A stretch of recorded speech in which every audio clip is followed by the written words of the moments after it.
Thanks, Pavel, for the very nice introduction. Thank you all for being here. Thanks for the organizing people, of course, for inviting me. I'm really happy to be in these beautiful surroundings with a lot of sun, which is really nice after the rain in the Netherlands the last few days.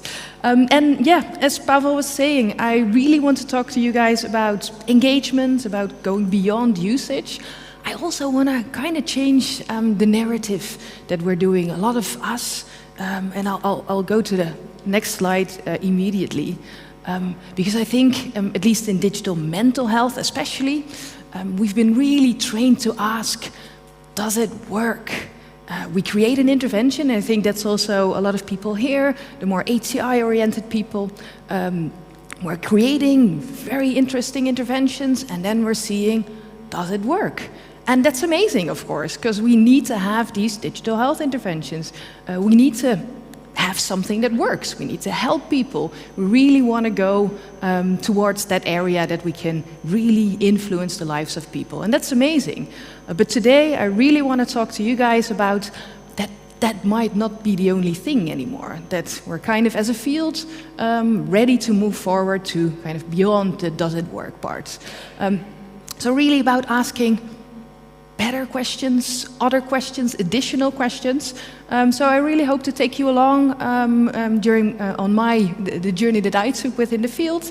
I'll use engagement and adherence as examples of how hopefully the field can move forward. Yeah, and I want to try and get to the end where we kind of agree on that the does it work question is still really important, but that we also might need to ask questions like, for whom do digital interventions work? Why do they work? What are the mechanisms? How can we learn from all the interesting work that we're doing to really move the field forwards?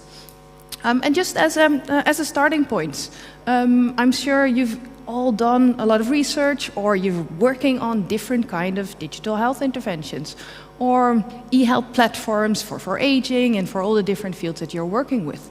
These are just a few examples that we either created at the University of Twente or that we did research on. There are some virtual reality interventions for deep breathing that we've been using in, for example, the forensic psychiatry population. So pretty difficult to reach, hard to people to kind of really influence, but to help them with their deep breathing, something that I might be needing to do now as well, to reduce stress, and for those people also to mitigate their aggression tendencies.